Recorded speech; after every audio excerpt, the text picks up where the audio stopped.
Happy Friday, and thank you for joining another episode of Slave Food Conversations. We're two African American physicians, Dr. Columbus Batiste and Dr. Eric Walsh, explore the role of racism as a unique form of stress and the weaponization of food in the creation of health disparities in African American communities, irrespective of income. They discovered that eating a whole food, plant based diet in urban communities is possible and is the key to eliminating health disparities. The Slate Food team introduces special guest Dr. Heather Woolery-Lloyd to today's conversation. Dr. Heather Woolery-Lloyd, MD, is an accomplished dermatologist and wellness expert. She graduated from Georgetown University and received her medical training at the University of Miami School of Medicine. Dr. Heather is known for her strategies in proper skincare and advocacy for wellness. She founded Specific Beauty, a skincare line that is specifically designed to treat hyperpigmentation and uneven skin tone. Due to her impressive work, Dr. Heather has been featured in several renowned publications, including Forbes, The Wall Street Journal, and The New York Times. This episode's discussion will explore the topic of skin, beauty, and health. The doctors will discuss how the skin is a window into our health. They will talk about stress and how lifestyle can affect your skin, beauty, and health. As always, the Slave Food team thanks you for your support. Please continue to spread the word about the Slave Food Project and subscribe to our YouTube channel by clicking the subscribe button. Now, sit back, relax, and grab a healthy snack as you watch this conversation, which will bring clarity and encouragement to your mind. Thank you for joining us. Thanks, Danette. Dr. Heather, it's a pleasure to meet you. How are you? I am great, and I'm so happy to be here. And thank you so much for inviting me. Absolutely, absolutely. Well, you know what?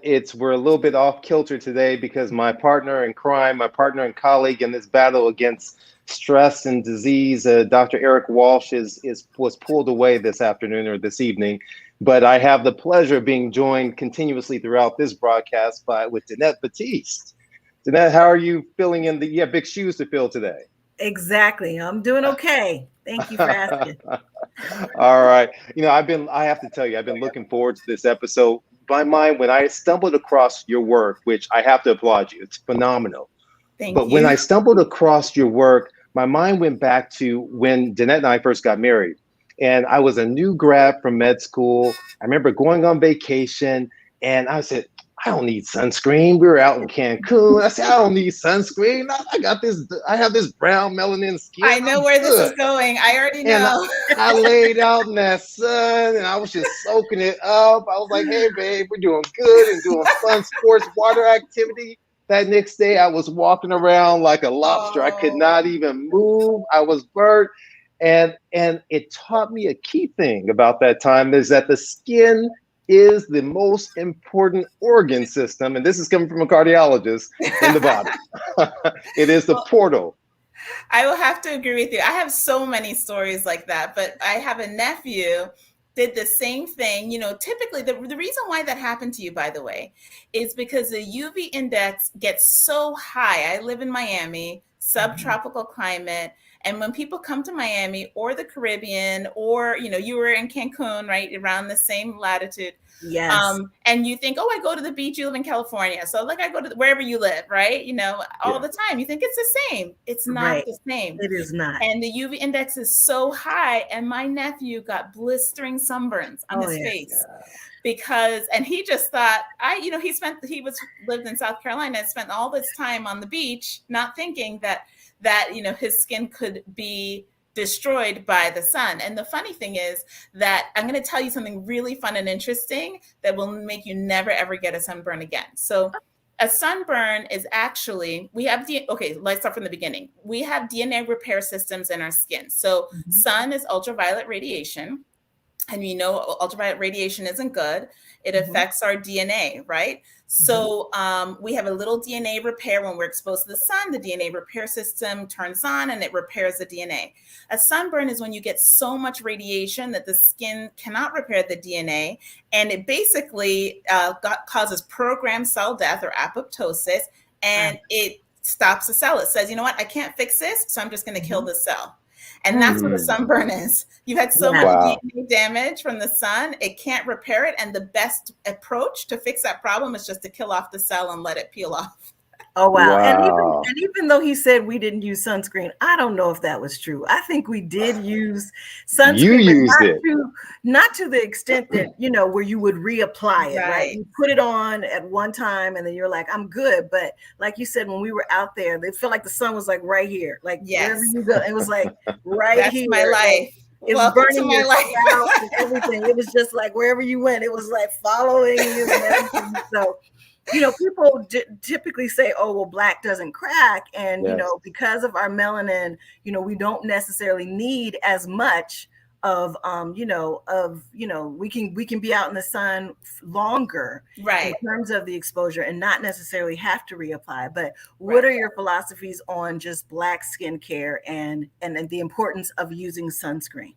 So this is such an important question because I get it every day in my practice. What I'll say is that I treat people who have a complaint of uneven skin tone and hyperpigmentation. Okay. So if that is your primary skin complaint, or Mhm. if you just want to prevent that, Mhm. you don't have that problem, but you want to prevent it, you absolutely have to wear sunscreen every day. People always Okay. ask me, oh, what's your Mhm. secret? I've been wearing sunscreen every day since I was, started my derm residency. I was like 26 years old or something Mm. like that. Okay. So the answer to your question really is that although we are less likely to get sunburns, in a Mhm. traditional sense, not when you go to the Caribbean, but in everyday life, and Right. although we're less likely to get the photo damage, like in other words, the fine line and the wrinkles, our Mhm. melanin does protect us from somewhat, not completely, but somewhat from that.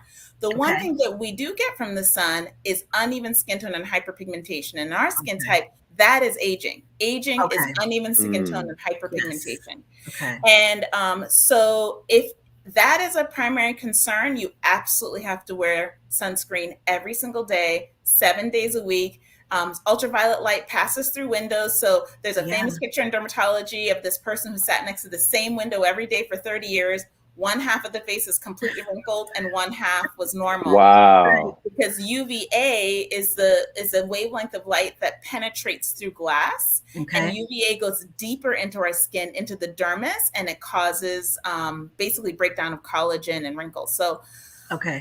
So for us, I think that it's really important to wear sunscreen at least on the face every single day if Wow. that is a concern. Now, for Mhm. body sunscreen, really becomes much more important when you're spending the day outside. Okay. I live in Florida, so spending the day Mhm. at the beach, at a park, on a Okay. boat. Then it becomes more important. For everyday life, it's probably not as important to apply sunscreen all over your arms and Okay, good. Because that was my But second question. Do I yes, need to replace my cocoa butter with sunscreen? no, no, no. I think for everyday life, but absolutely on the face. It's Okay. Got protective. It will, really long term have long term benefits. So you're telling me that my daughter was right when she said, Dad, you need to put sunscreen on your face because you're going to get there. You're going to look wrinkly and you're going to have Yeah, this and that happen. And my yeah, and 16-year-old dark was just spots. coaching me up. And she was right, huh? Yeah, absolutely. Like Okay. it is that is aging in our skin type. Our aging is dark spots, uneven skin tone, or my patients will say, my skin just feels dull. You think your daughter, how old is your daughter? She's 16 and a half. Yeah, Yeah. so I Crazy. always talk about that 16-year-old skin, that glowing, that glow, that radiant skin that 16-year-olds have. Mhm. That is, what we lose with age, the radiance, that glow.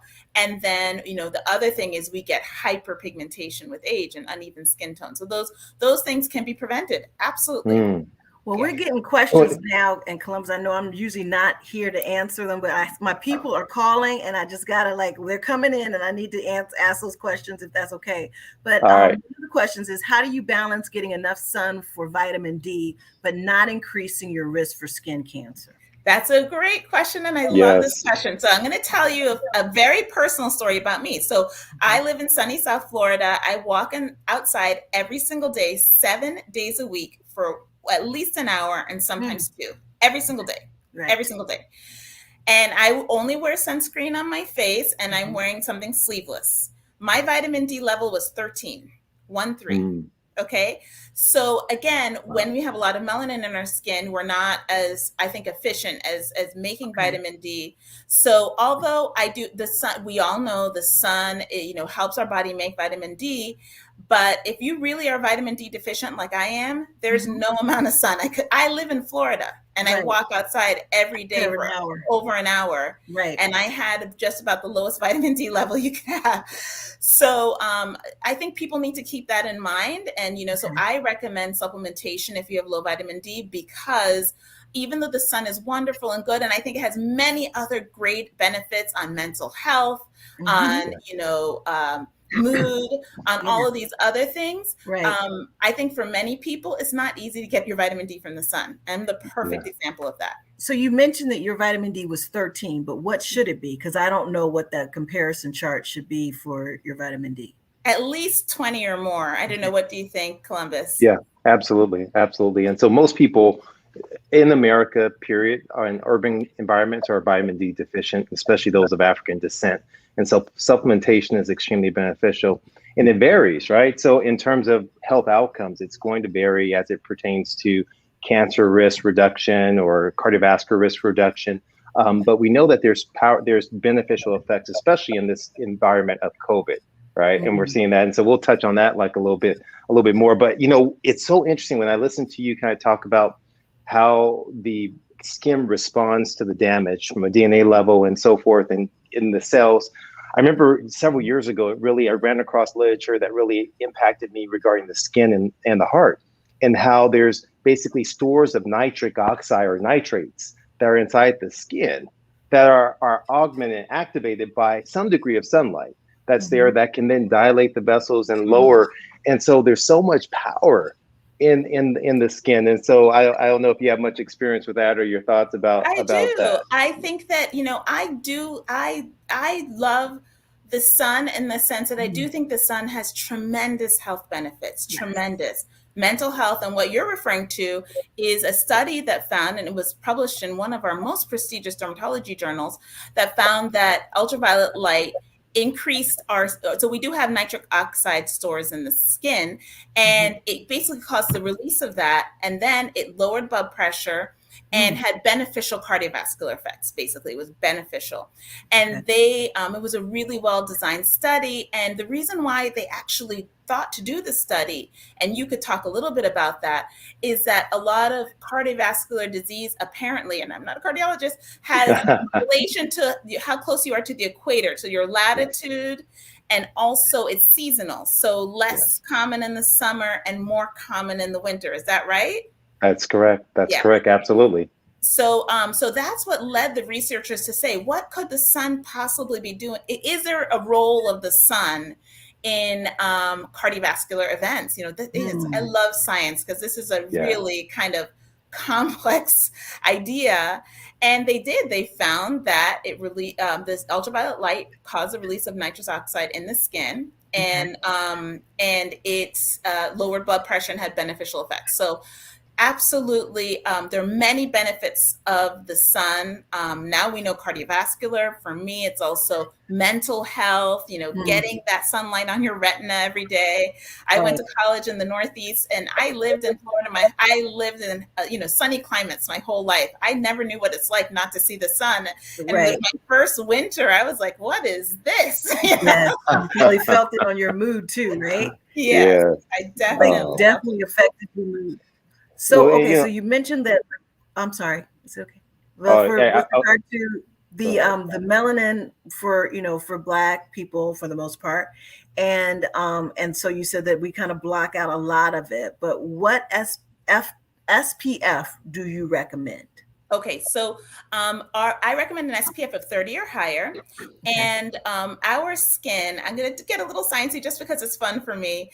Our skin, when you have a lot of melanin in your skin, it actually protects our DNA, because remember, the sun is ultraviolet radiation. So we have all of this DNA in our skin, and the melanin that we have forms a little umbrella over the nucleus that has all the DNA. So if you look at the skin under the microscope, you'll see these little umbrellas of melanin covering the DNA, like trying to block the sun. That's the whole point of melanin.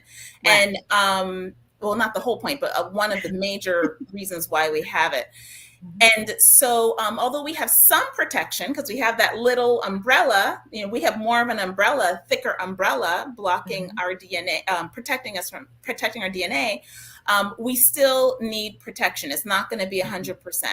Especially like you said, when you go on vacation, when you're out in the sun all day, and then just an incidental sun exposure. So that's when you go to your grocery store. Like my patients will be like, "Oh, but I never go in the sun." I say, "Yeah, but you go to Publix, you go to run an errand at CVS, you're waiting outside to pick up your kids. So we get all of this incidental sun exposure, and that's where sunscreen becomes really important." Wow, that's great. That's great. I mean, one of the things, in addition to like the SPF and the sunscreen and so forth, one of the themes of our show that we talk about, and so I appreciate you kind of tuning in to some of our prior episodes and so forth you mentioned earlier.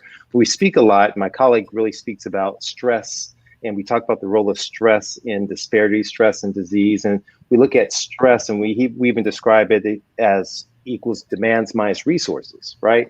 And so a lot of the things, so I'm curious about your thoughts on the role of stress on the skin, whether or not it be as it pertains to wrinkles or acne, and then also what ends up happening as a result of this demands minus resources. People truncate, they reduce their sleep, they get rid of exercise, they ingest alcohol, they may smoke.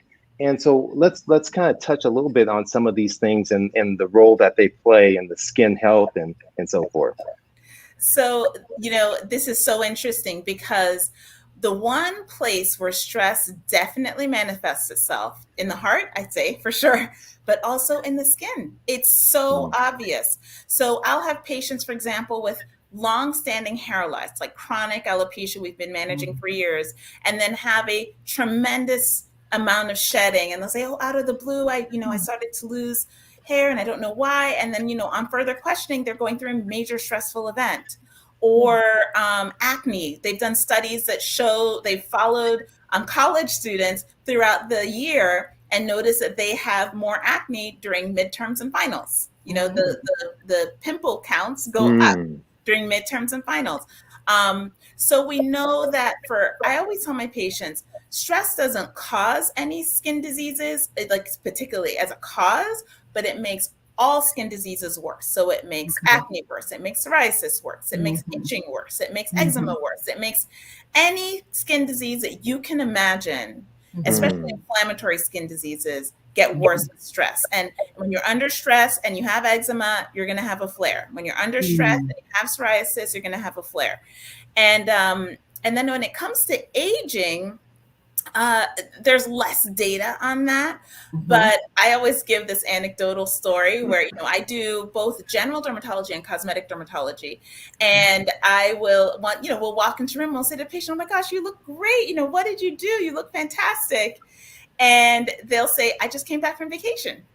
Something as simple as that. So even though we don't have as much data on that, we have lots of data on acne. Tons of data on acne, some data on psoriasis. We don't have as much data on aging, but we all know intuitively when you're at peace with the world, you look better and you feel better. No, that's deep, because I mean, one of the descriptions I give to patients a lot of times when I'm trying to explain what cardiovascular disease is and atherosclerosis is, I'll tell them basically turn the skin inside out. The vessels on the inside is like your skin. And so the pimples that may arise, the acne, are like the plaques that are inside. They are layered throughout your body. And these plaques are filled with inflammation. And when they erupt, that's what leads to clotting and can lead to heart attacks like that. And so I walk them through this imagery of how, a pimple may erupt and you may have this huge amount of inflammation. And so as you describe it, it brings my mind back to the fact that this stress reaction, it leads itself to this huge inflammatory response.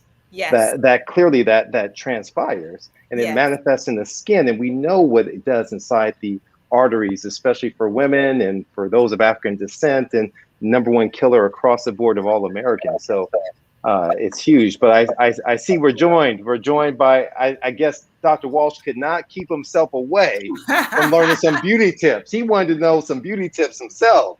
I hope the patients are okay, sir. We can't hear you. We can't hear you. Oh no, I was just saying. I saw her skin. I said I gotta get on. I gotta see. I gotta figure out Oh how I my can get that goodness.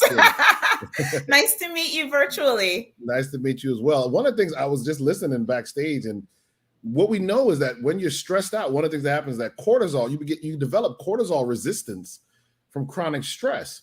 And what cortisol resistance actually does is it blocks our body's normal ability to regulate inflammation. So when you're chronically stressed, your body the cortisol resistance happens. Cortisol normally tells your body, okay, that's enough inflammation, immune system, stop it. But when it's always there, you don't do that. And that causes a hyperinflammatory response that can affect everything, which is one of the reasons why high cortisol levels are associated with lots of different diseases. But the same would be true for the skin. So when you say you see patients come back from vacation and they look so much better, it's because partly the cortisol levels are better. That's right. I mean, it's reproducible. We see it all the time. We're like, oh, you walk into a room and you just feel that energy of, oh my gosh, like she's, life is good. It's a good time period, and my patients will just look better. They'll just have a glow. It's very fascinating. We don't have as much data, but it's very obvious. Wow. We do have data, stress and sleep, I think, are so closely related.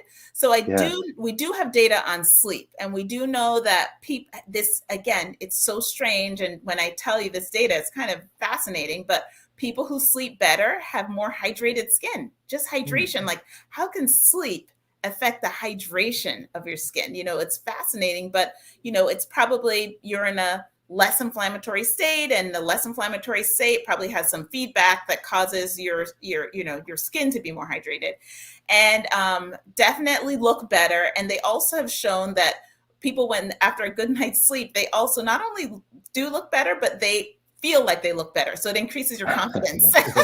Wow. So does it matter if you side sleep or if you sleep on your stomach for your skin at all? Everyone asks that. There's a theoretical there. I don't think there's any data. I get asked that question all the time. I'm a data-driven person, so I don't know if there's a tremendous amount of data. Theoretically, if you slept on your back, it would be best for your skin because you wouldn't be smushing. There are these wrinkles that people get from, if you sleep in a certain way and it's constantly pushing, you can get like a little line when you wake up in the morning, and that can, for some people, can become permanent. So there are people who truly do get a little bit of a wrinkle from side sleeping, but there's not a tremendous amount of data on that. Okay.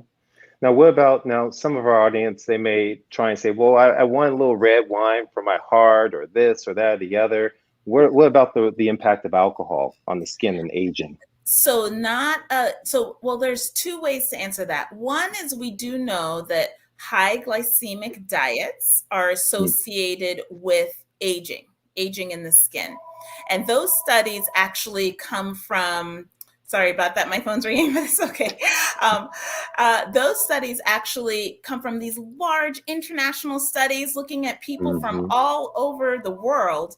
And they found that people who had diets high in fruits and vegetables had younger looking skin, and people who had diets high in fat and simple carbohydrates or a high glycemic diet had older looking skin. So alcohol in general, I don't know about red wine, but alcohol in general has a pretty high glycemic index.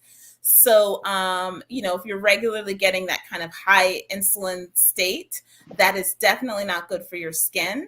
The reason why, you might not realize this, but the skin has insulin receptors. So we do know that when people have that high insulin type state, they have more acne because those insulin receptors are bound, and it's comedogenic. And so, I'm kind of going in circles, but I'll come back to the beginning. When it comes to aging, high glycemic loads are associated with more aged skin, and alcohol has that. I think it's, generally highly glycemic.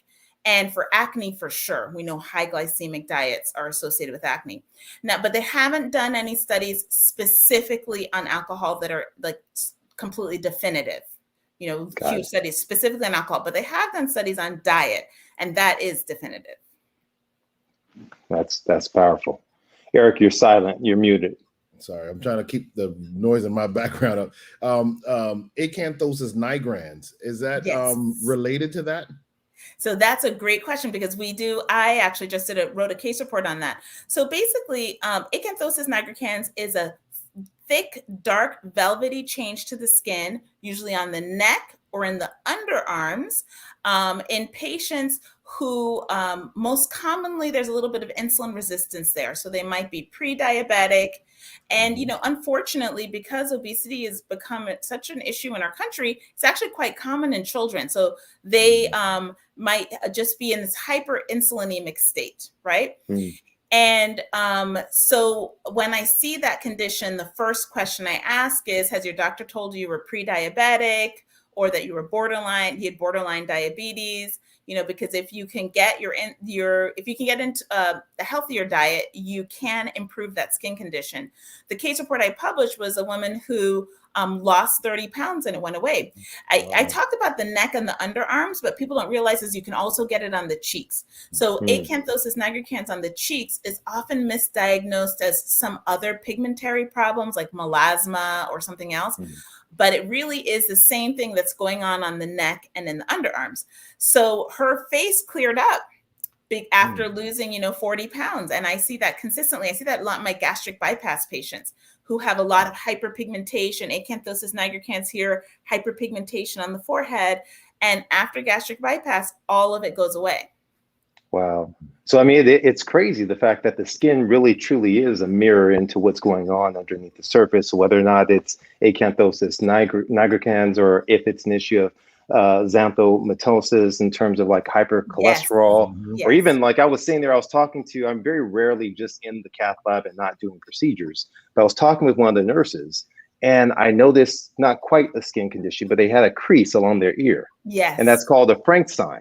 And that Frank sign is a marker of severe risk factor for cardiovascular events, and it's been validated. And sure enough, he said his dad died early, all of his aunts, his uncles, everyone. So I started asking about his diet and asking about his cholesterol. And so it's really a window. It allows you to peer into what's going on underneath the surface.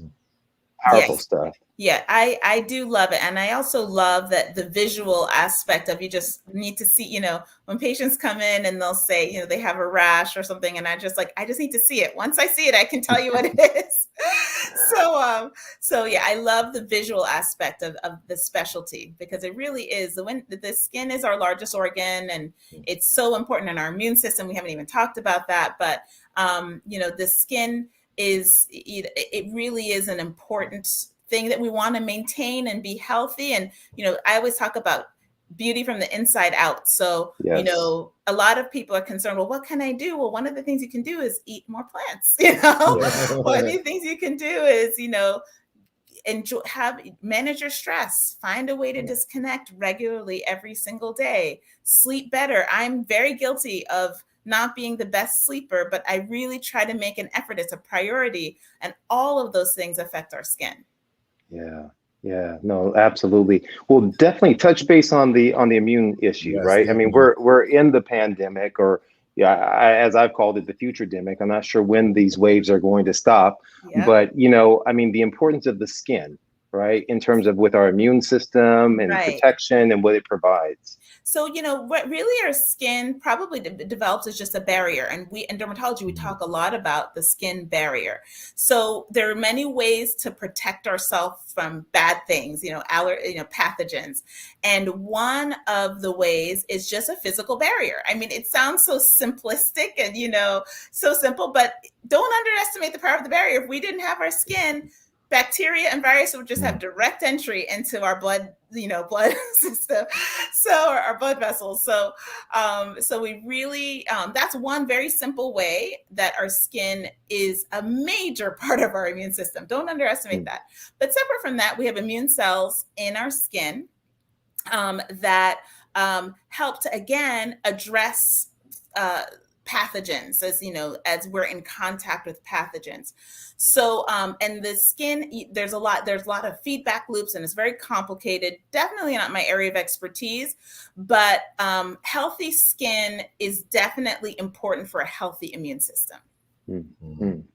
Yes. No, that is something that I think all of us have realized ever since, we're much more diligent with washing our hands and care of our skin and preventing the cracks and moisturizing things as well there to kind of take care of it. I want to shift gears again back towards, because you've already touched on it to a large degree. But, we also talk about, I spoke about the stress component, but we also talk about nutritional stress, right? And this idea that our health is tied to our resiliency divided by our stress, and that our nutrition can either add to our resiliency or can add to our stress.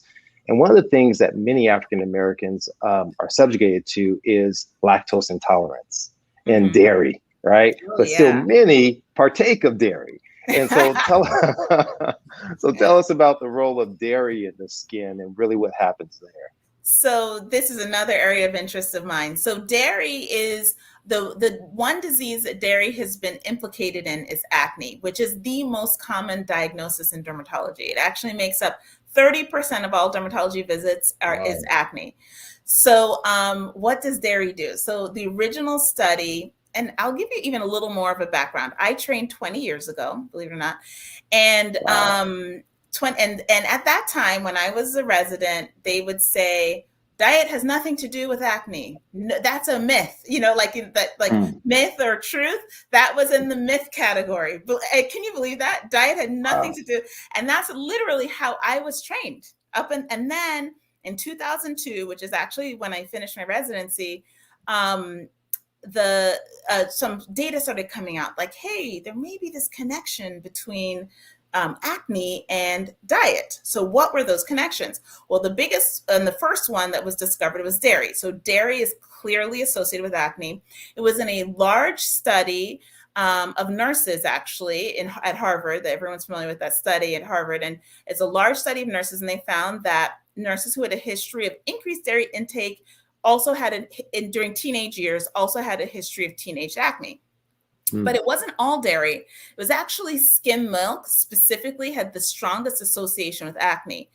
And I can tell you a little bit why I think that is. But then afterwards, multiple studies afterwards showed that dairy, specifically skim milk, had the strongest association. So you're thinking, why skim milk? In fact, it was a little bit of a paradox, because you would think like a high fat milk might be more, that's what you would think. I actually have two theories on this. One is that skim milk has a higher glycemic index because skim milk has no fat. So the sugars in the milk are absorbed very quickly. And so if you're drinking, I grew up a long time ago, people would drink half a gallon of milk. A kid, it's completely normal for a teenager to drink, 16 ounces of milk a day, or more, right? I was just talking to one of my friends, and she was like, she drank like a gallon of milk a day. And and so so that's the glycemic load. The glycemic load of skim milk, I think, is a little bit higher. That's my guess. But the other thing, which I haven't mentioned, is whey. So whey is also associated with acne, and so that was discovered a little more recently in the last 5 to 10 years. So those whey protein powders, those whey protein bars. A lot of my patients, if they come in with new onset acne, one of the first questions I ask is, did you start drinking a lot of protein shakes? Because whey is associated with acne. And the reason why I think that whey is associated with acne is because it actually raises our insulin levels. So there's been studies done using whey to increase insulin in the blood, like giving the patients, adding whey protein to increase their insulin production. And as I mentioned earlier, high insulin levels promote acne, right? Yeah.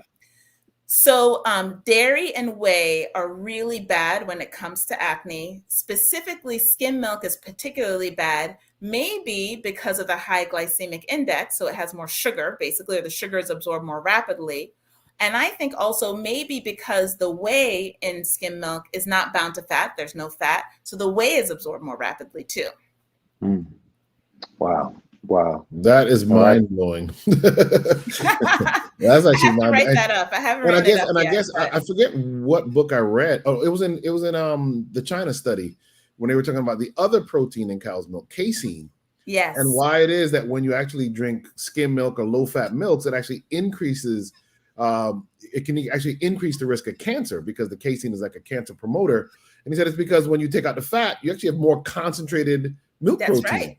So that makes kind of the same principle, I think, around whey. That's actually fascinating. Yes, yeah. I have had that theory for a long time, because in dermatology we call it the skim milk paradox. Like, why is it skim milk specifically? But when you take out the fat, anything that's not beneficial in milk is absorbed that much more quickly. Mm, So the mm. sugar, the whey, and apparently the casein. Wow. Wow. Yeah, no, this is very interesting in terms of this relationship, and this is why this is an important episode. So share this with your youth out there, right? This is important, as many of the kids out there are indulging in different things and think that they're protected. It's important to kind of share this because they care about their appearance, right? They care about their Yes, appearance. Is one thing they care about. That's for sure. That's for sure. definitely. That's a What about motivator. fried foods? Yeah, fried So fried foods and foods really, fried foods, well, actually, that's not true. I was going to say it's saturated fats. So saturated fats are associated with not so much acne. Acne is really high glycemic diet and dairy. But the saturated fat is associated with aging, more older looking skin. So wrinkles, fine lines, dry skin, interestingly, right? The diets high in saturated fats make you look older, basically. So for everyone there in their 30s trying to preserve their youth, 30s, 40s, 50s, you really just need to eat more plants. Eat more plants and whole grains and have a low glycemic diet. That's a key for wow. your skin. Inside out. So you change it inside out. That's Yes, also going to affect your Yeah. skin in terms of, and for those out there, saturated fats are going to be those things that are obviously going to harden on your stove top after you pour that oil out and it turns hard after you use it. It's going to be a lot of the animal products primarily are going to contain the saturated fats that will lead to an issue. And there's an area I've lectured on this many times. I want to get your thoughts and really this concept of, I always like to describe it, aging on the inside and on the out, advanced glycation in products, that's which right. really happen from a lot of the fried foods and some of the other meaty animal products there too as well. So we They also do play a role. They definitely play a role. So collagen is the protein in our skin that gives our skin its volume. When you have a lot of collagen, like I'll revert back to that young 16-year-old skin, you have this young, beautiful, robust, plump collagen in the skin. We have three things in our skin that actually give it volume. So it's collagen, hyaluronic acid, which is a sugar that binds 1,000 times its weight in water. So it gives it plumpness. And then we have elastic tissue. But collagen is really, really important when it comes to aging. So when you have a high glycemic diet with, high sugar diet, you get that sugar binds to the collagen, and that advanced glycation products that we were just talking about, you get that in your skin, and the collagen becomes brittle, less supple, less healthy, basically. So that's why a high sugar diet, I should say it the other way, but that's why a diet high in plants and fruits and vegetables are really beneficial, because you have less sugar. And if you have a high sugar diet, you're going to have less healthy collagen. And, just like in our diabetic patients where it affects the collagen in their blood vessels, it also affects the collagen in your skin, and you get advanced aging. So I want to follow up with that and just ask, so when we are talking to our patients and trying to make the sell for them to go whole food plant-based, can we say that if you go whole food plant-based, some of the damage to the collagen will be reversed and you restore some of that youthful skin, or is that very difficult? Well, that would be my gut feeling, but I don't know if we have the studies to support that, but we can definitely say you would halt the process, right? And it won't get worse. I did think that I would be very confident in saying that. So if you want to slow down your aging process, start eating more fruits and vegetables, whole grains, healthy, what we all know is a healthy diet. And if your heart doesn't motivate you, let your skin motivate you. The looks do it. I like that. I like I that. want one other quick one I want to throw in Columbus before I Yeah. forget is, what a lot of patients tell me when I tell them sweating is good for their skin. Yes. And a lot of people say, "Ew, I don't want to sweat." Talk to us a little bit about sweat, and does it detoxify the skin? Detoxify the body? What does sweat do? So, sweat really is for temperature regulation, and that's why we sweat. When we sweat, the water or the sweat is on our skin and it evaporates. And when it evaporates, it lowers our temperature. So that's why we sweat. But what are the benefits? There's not I'm always very data driven, so I don't want to, say that there are these huge tremendous benefits. But what I can say, which is data based on a lot of data, is that sweat doesn't make acne worse. So there is this concept of, oh, I started working out and that's why I got acne on my chest and back. And they actually did a study. It was a small study, but it was an interesting study. And they had 3 groups. So they had them all work out in the morning, and one group took a shower immediately. One group took a shower, let's say 4 hours later. I can't really remember the exact number. And then one group took a shower like 8 hours later. And then they measured to see if there was any increase in acne over a given period of time. And there wasn't, basically. So don't let exercise, some people feel like exercise may make them break out more because they're sweating more, and it really doesn't matter. It doesn't have any impact, based on this study, on acne on the body. So if anyone out there is hesitant, says, I don't want to start working out because I feel like I break out, really there is no relation. There was a study I read where they were looking for, I forget which toxin, and they couldn't find it. And so they were testing blood, I think they tested urine, but when they tested sweat, they could actually find it in sweat when they couldn't find it in blood or urine. And so there was an extrapolation that in fact, maybe the body actually concentrates certain things and they're actually removed in the sweat where they're not removed or found in other parts of the body in different serums. Yeah, I think, and I also just think, again, I love exercise. I'm a huge proponent of exercise because I think there's benefits for your heart, for your, immune system, but for your mental health. Like, I just think it's like, to me, it's almost a panacea a little bit. I'm biased because I love to exercise. A lot of people don't love to exercise, but I, that could be, it makes you feel better. Like, even though it's hot and humid here and it's not fun to sweat, you definitely feel like you got a better workout if you're sweating. Very true. Absolutely. Absolutely. So how much water should a person, there's all sorts of wives' tales, and I'll be honest, I have not researched it to see if there's any research regarding water ingestion and skin health, or the amount, quantifying it. Now, I know what I recommend to patients in terms of their water intake and so forth, depending upon their disease state. But what are your thoughts on that? There, again, not a lot of great data on that, but you just have to stay hydrated. I mean, and hydration is different for everyone. But, some people will, there's always that standard 8 ounces of, 8-ounce glasses of water a day. But I think you can check your hydration level by looking at your urine. If your urine is clear or almost clear, then you're pretty well hydrated. I mean, it's not. So I always kind of focus on, because let's say you're eating a fruit that's really high in water, and you had a huge bowl of that fruit. You might not have had as much water, actual water intake, but you had a tremendous amount of hydration. Right. So, I personally try to drink a lot of water. I feel like I'm winning when you're like, and you're feeling hydrated, and it's a good feeling. It's a feel good feeling. But as there are a lot of data on hydration and the skin, we really more know the opposite. When you're dehydrated, your skin looks horrible. That we do know.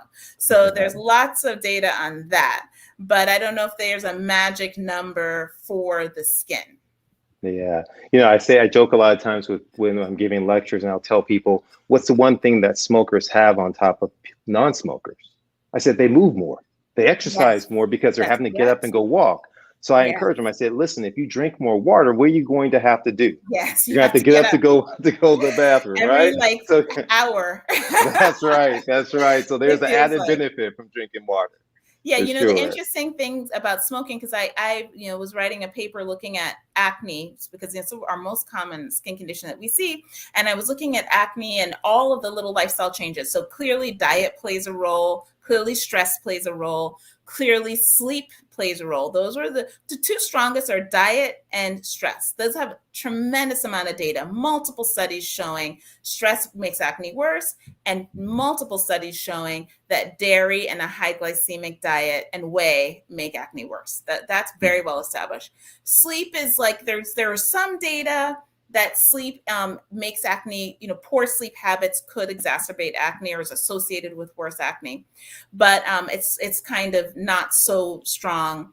And then, the other thing we're talking about is exercise. So exercise is something that we don't know with acne. We don't really know. There's no great studies on that, but we do know people with exercise have a lower BMI, right? So that one, and a lower BMI is associated with less severe acne. So the lower your BMI in general, the less severe your acne is. And so you're talking about smoking, and the smoking studies were literally 50-50. And I was shocked by that. And I don't know why. Wow. But when it comes to smoking, there was no, I thought for sure smokers are going to have more acne. Like I thought, that's pro-inflammatory, bad for your Yeah. skin. Their skin does age more, though. It just Definitely wrinkles. ages more, but Yeah. specifically for acne, there wasn't as strong of an association that I thought I was going to see. Okay, so we've got some questions. I'm going to just rapid fire the questions at you so we can try to Okay. get through them I'm all. ready. I'm ready. There is a question about is the sun radiation in what is like the sun radiation in the Caribbean versus the US? Like, is there a difference? Yes, absolutely. So there's something that we measure. It's called the UV index. Okay. And the UV index is a measure of how strong the sun's rays are.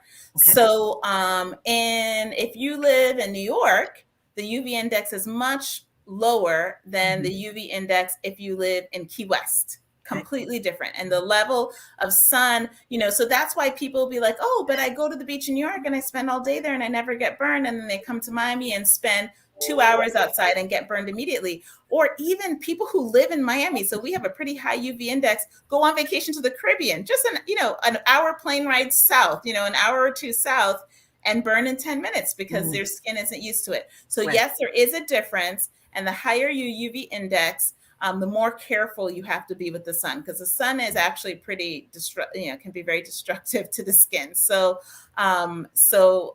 if you go on vacation, absolutely don't skip your sunscreen. That's the one place where you really can't get away with it at all. Absolutely. Okay. Regardless of your skin color. It does not matter how light you are, how dark you are. It really doesn't matter. Your skin isn't used to it and you'll get burned. Okay. Man, if I had heard you years ago, That's I could have saved terrible. me a sunburn. Yeah, they always told me I was always told I was safe. Yeah, you have to really protect yourself. It's fascinating because we make our assumptions and then reality hits when people come down here and they're like, oh, okay. Absolutely. So one of our viewers, long-term viewers, uses your product, the Specific Beauty, and it keeps her skin soft, but it didn't get rid of her melasma. Okay. Okay. And so she wanted to know if she should what the next steps are. Her dose. I don't know where she lives, and I would love to see She's her. In California. The next steps. Where did you say? She's in California. In California. Next steps would be to see a board-certified dermatologist, and there's a lot of amazing board-certified dermatologists. Actually, my mentor is in California. Her name is Dr. Pearl Grimes. She's in LA. Okay. And but absolutely see a board certified derm, because then we will do prescriptions basically. So I always want melasma is a tough condition. I'll talk about it for just a minute because I know we have a lot of questions. I don't want to run out of time, but melasma is a chronic pigmentary disorder of women in their 30s, 40s, and 50s. Okay. The good news is that and it's called the mask of pregnancy. So you see a lot of pregnant women who get the little brown patches on their cheeks. By the way, you know why that is? It's because pregnancy is a high estrogen state. And so estrogen promotes melanin formation. So melasma is seen with pregnancy, with birth control pills, with hormone replacement. But a lot of melasma patients just get it out of the blue, even though they don't have, they're not taking extra estrogen. And so it is chronic. It's a challenge. It's not easy. There's no one chemical peel or one laser or one simple thing that will get rid of it, but we can manage it well with a good regimen. So basically what I would suggest is see a board certified dermatologist in her area who specializes in pigmentary disorders, who are really used to complicated melasma patients. And there are lots of options, prescription options that can help. Okay, fantastic. And so you did touch on hyaluronic acid in one of your other comments, but there is a question about what about it? So hyaluronic acid is a sugar. It's one of the 3 components of our dermis that gives it our volume. So the most common way people have heard of hyaluronic acid is that's what's in fillers. So when people have, filler treatments to get rid of lines like here or anywhere on the face, it's hyaluronic acid. So it's a naturally occurring sugar that's present normally in our skin, and it gives our skin its volume, but it's a common ingredient in skincare because it's hydrating. And then it is also when people get a procedure done and they get fillers done, that's the ingredient that's typically used. Okay. And does Botox have long-term effects on the skin that may be negative?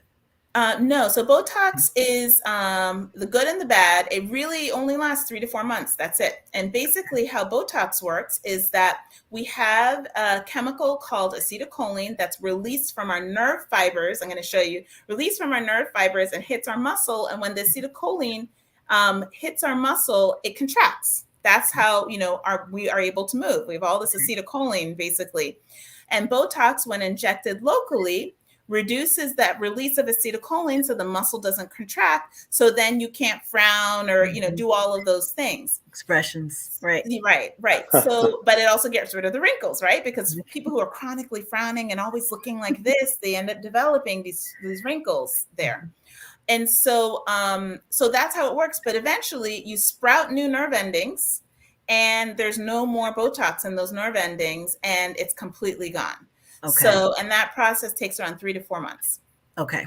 Question is, what's the difference of regular vitamin D versus vitamin D3?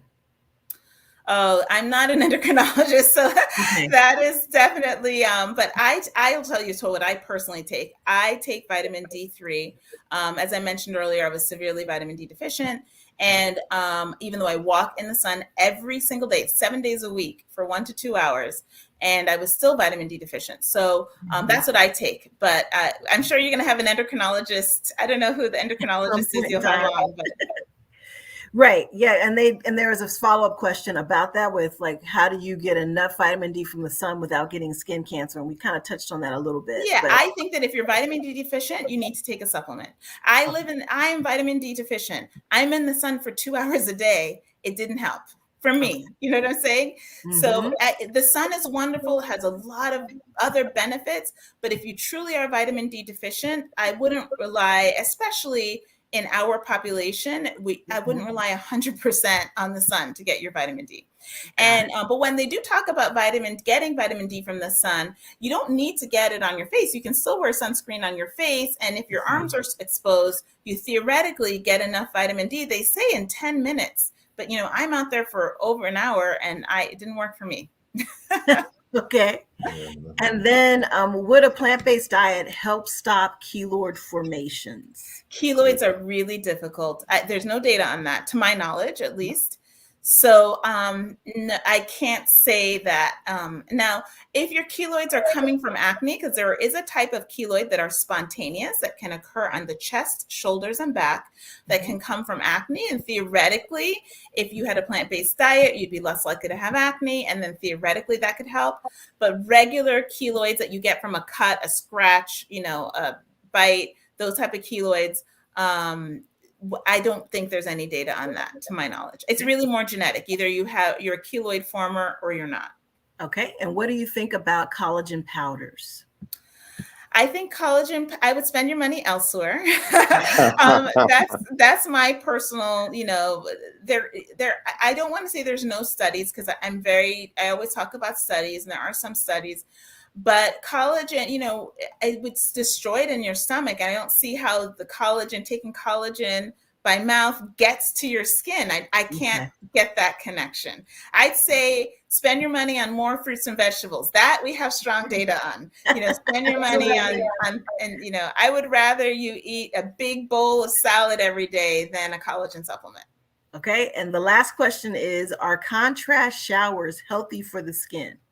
Or what showers? I missed that. Contrast showers. So maybe that's when you do hot and cold, maybe? Yeah, that's hydrotherapy is what they're talking about. Okay. So there's a lot of answers to that question, but I'll start the simple way. If you have eczema prone skin, so you have dry, sensitive skin, we do recommend short, tepid showers. So not super hot water and not a very long shower, because when that water is beating down on your skin, you definitely lose the natural oils, and those natural oils that are in our skin are really important to maintain the barrier that we were talking about earlier. So our skin barrier is a physical barrier, but also the natural oils that are in our skin, and all of those interact. So if you have eczema prone skin, short, tepid water and quick, in and out, 5 minutes. And most of us don't have the time, so I don't think that's a big issue anymore.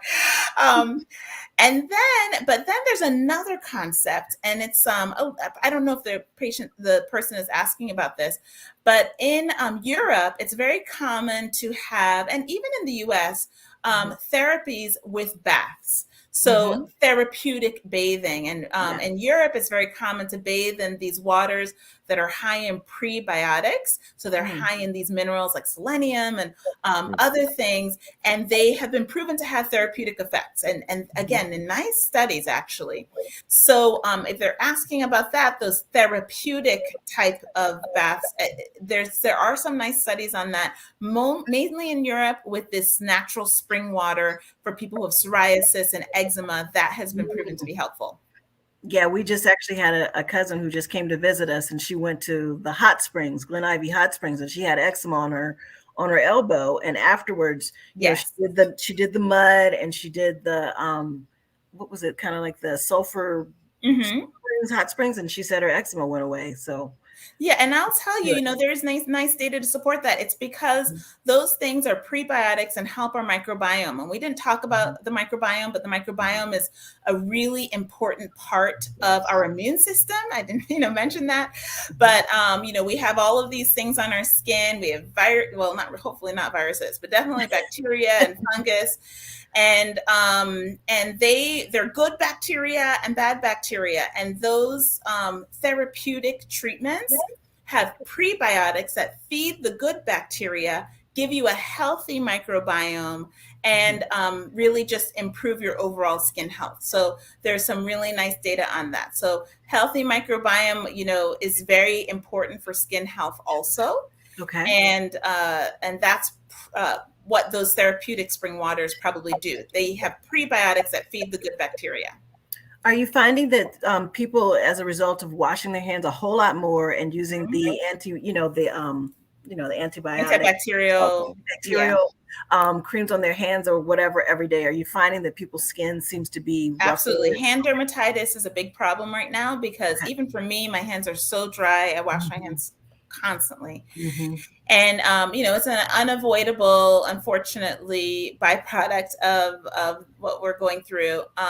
So it's, what you can do. I'll give you some very straightforward tips. You can use a petrolatum-based ointment, that forms a kind of a thick barrier. It's good to put it on immediately after hand washing. So wash your hands, pat dry. You don't want to rub your hands dry, just pat dry.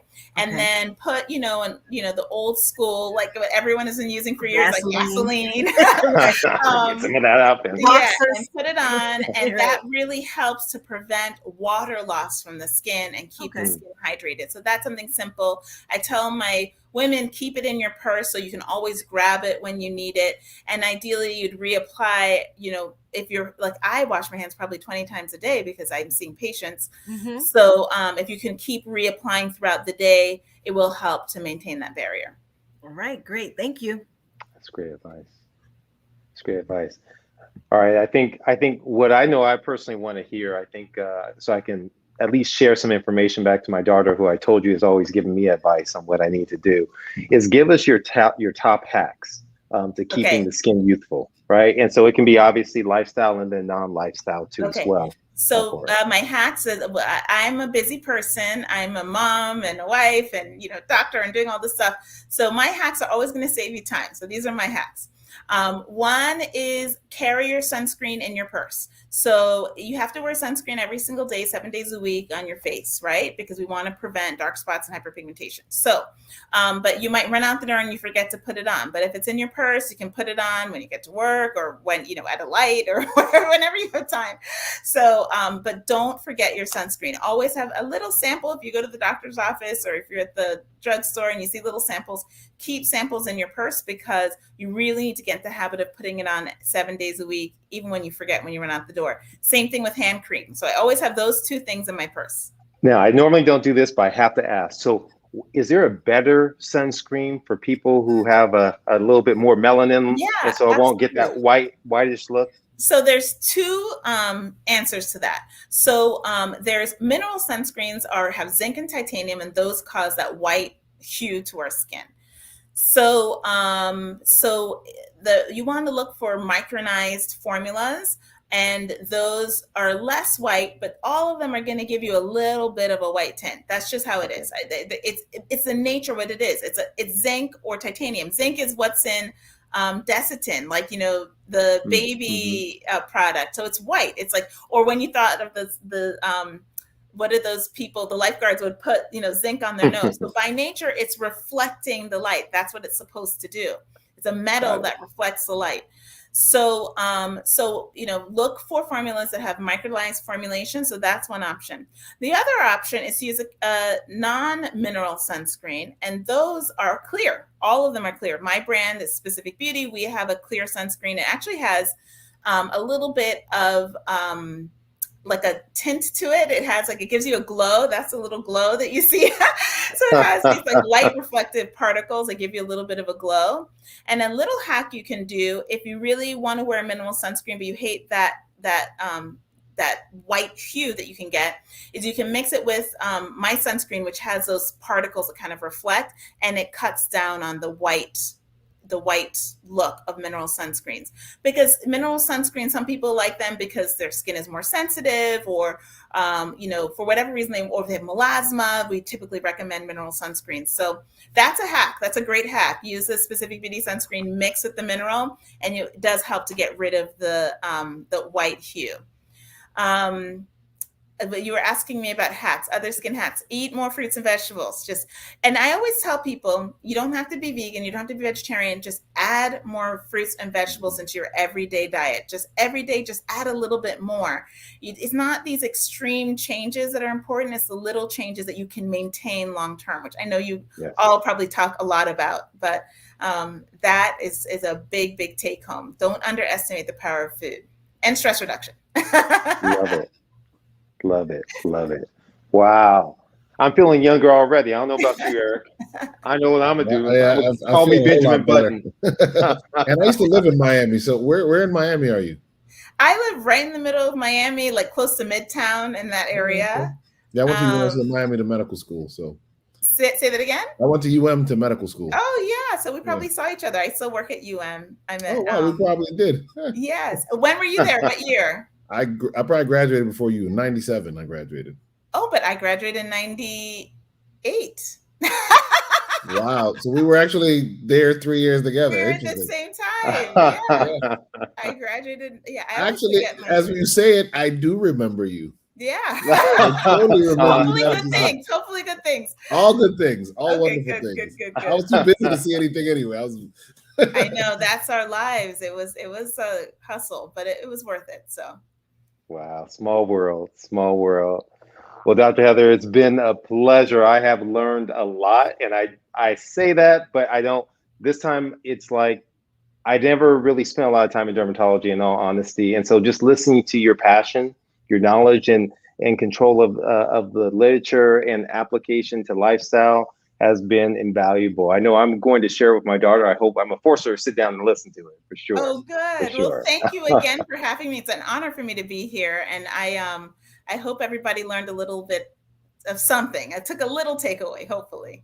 Absolutely. Well, we're going to definitely have to check out your site. I want those who, if you're listening, share this broadcast and actually go to Dr. Heather's her website, buy some of this sunscreen. I know I'm gonna go in there and check it out so I can get that glow. I'll be buying some. I live in Connecticut where there's hardly ever any sun, but I'm still buy it. Yeah, that's right. That's right. There's always sun unless you live in a cave. All right. So it's been a pleasure.